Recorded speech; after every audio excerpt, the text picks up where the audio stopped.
Let's get straight to the point. Number 8. The Copper Cleanse. Imagine a time when taking a sip of water was basically playing intestinal Russian roulette with a loaded cholera bacteria. Before Brita filters and those fancy UV light water bottles that cost half your rent, ancient civilizations like the Egyptians and Indians had a metallic life hack: storing water in copper vessels. They weren't just flexing their wealth by drinking out of shiny metal cups, they were inadvertently performing microbiology. It sounds like pseudoscience nonsense you'd hear at an expensive crystal healing workshop, but copper is scientifically proven to be antimicrobial. It's called the oligodynamic effect. Basically, copper ions leach into the water and absolutely murder bacteria, viruses, and fungi by disrupting their cell membranes. It's like a microscopic bouncer kicking germs out of the club with extreme prejudice. Today, shiny modern hospitals are starting to coat doorknobs and surfaces in copper to stop superbugs, patting themselves on the back for this innovation. Meanwhile, your ancestor was already sanitizing their H2O in a copper jug while dodging actual plagues. Number 7. The Maggot Miracle. Look, nobody wants to wake up and find bugs eating their leg, but for your ancestors, that was actually a high-end medical plan. Long before we had sterile gauze and specialized ointments, civilizations like the Maya and Aboriginal Australians realized that some uninvited guests were actually tiny, wiggly surgeons. If you had a nasty, festering wound, you just let blowfly larvae, maggots, move in and start snacking. It sounds like a horror movie plot or a dare on a reality show, but these little guys are incredibly picky eaters. They only consume necrotic, dead tissue and leave the healthy stuff completely alone. While you're busy gagging, science explains that they secrete enzymes that liquefy rot and allantoin to soothe the area. They even poop out natural antibiotics to kill off staph infections. In 2004, the FDA actually cleared medical-grade maggots as medical devices. So while we act like we're too sophisticated for bugs, doctors are still using flybabies to save limbs when modern drugs fail. It turns out that sometimes nature's best doctor is just a very hungry, very disgusting worm. Number 6. The Arachnid First Aid Kit. If you're the type of person who screams and climbs onto a chair because a tiny spider looked at you funny, you would have hated being a Roman soldier. Back then, if you got sliced by a gladiator's sword, the medic wouldn't reach for a neosporin tube. They'd go hunting for spider webs.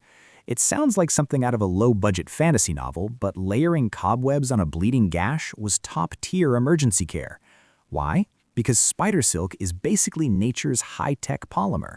It's naturally rich in vitamin K, which is the magic chemical that tells your blood to stop leaking out and start clotting. It also has mild antifungal and antiseptic properties, meaning it kept the nasty Greek germs at bay while you healed. Modern bioengineers are literally obsessed with this, trying to replicate spider silk for high-strength surgical sutures and artificial skin.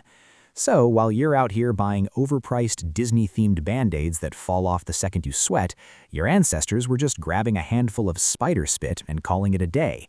It's gross, sticky, and 100% effective. Number 5. The Moldy Bread Cure. Long before Alexander Fleming accidentally discovered penicillin in a messy petri dish in 1928, ancient Egyptians were basically playing pharmacist in their pantries. If you had a nasty skin infection or a surgical wound, they wouldn't reach for a triple antibiotic ointment. They'd grab a slice of fuzzy, moldy wheaten bread and slap it right on the wound. It sounds like a recipe for a stomachache or a very questionable sandwich, but there was a brilliant biological method to their madness. Specific types of fungi, like Penicillium, naturally grow on rotting grain and produce chemicals designed to annihilate competing bacteria.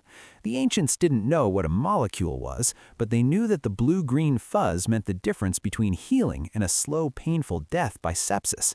Modern science eventually caught up and turned that bread rot into the most famous life-saving drug in human history. So, the next time you see a forgotten loaf of bread turning into a science project in the back of your fridge, just remember, your ancestors saw that as a medical breakthrough, while you're just wondering how you let your life get this unorganized.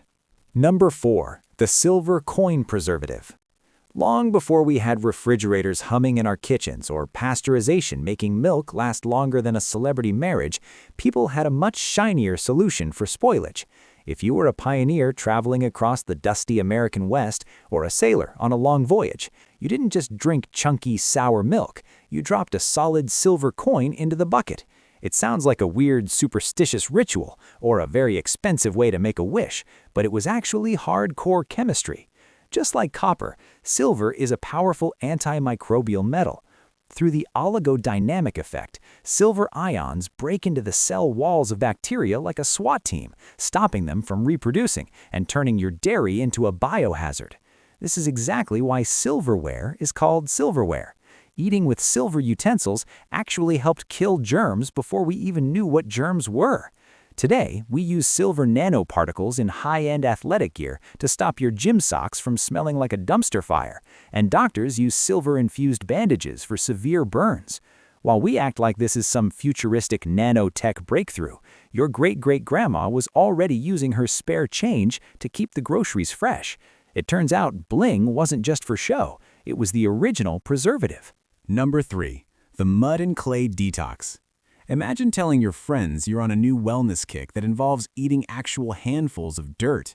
They'd probably stage an intervention, but ancient cultures from sub-Saharan Africa to the Andes were way ahead of the modern organic curve. They practiced geophagy, the deliberate consumption of earth. And no, it wasn't because they forgot how to hunt or gather. They specifically targeted volcanic ash and clay minerals like bentonite or kaolin. It sounds like a desperate snacks-only diet, but science explains that these clays have a unique molecular structure with a powerful negative charge.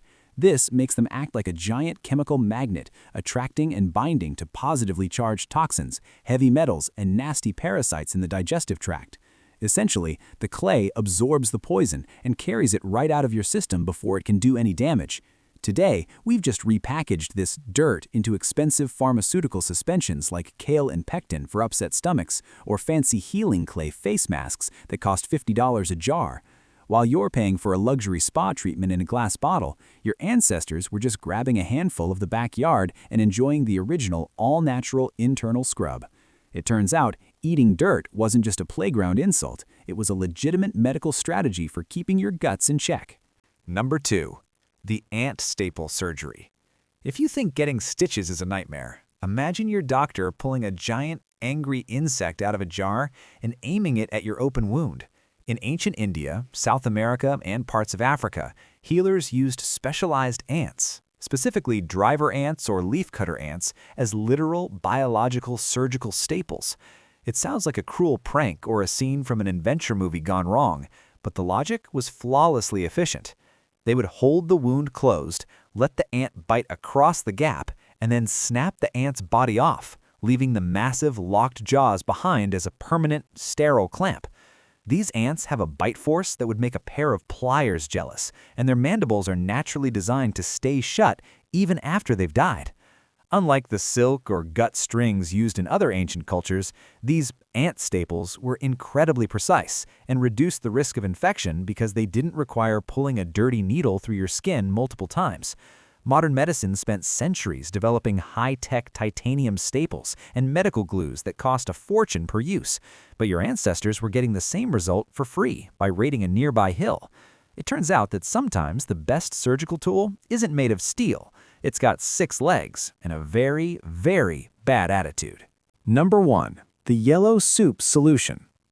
Get ready to lose your lunch because the ultimate ancient survival trick is literally number 2. Way back in 4th century China, a doctor named Ge Hong was curing patients with severe diarrhea by feeding them, wait for it, a fermented soup made from healthy human stool. It sounds like the most disgusting hazing ritual in history, but Ge Hong was actually the world's first practitioner of fecal microbiota transplantation, or FMT. While we've spent the last century obsessed with killing every germ with bleach, your ancestors realized that sometimes you need to fight bad bacteria with a reinforced army of good ones. Modern science has finally stopped gagging long enough to realize he was right. Today, doctors use FMT to treat C. diff infections that are totally resistant to every antibiotic we have, boasting a 90% success rate. We've just replaced the soup with sterile pills because we're fancy. While you're buying probiotic yogurts that do nothing, remember the ancient Chinese knew the real secret to gut health was just a brave patient and a special recipe. It's gross, it's graphic, and it's the world's most effective biological reboot. Seriously. Next time you're dropping a paycheck on modern medicine, just remember your ancestors did it cheaper with bug spit and dirt. If you like this video, don't forget to like, share, and subscribe. We post new videos every day to keep you a little less primitive. Stay shiny, and I'll see you in the next one.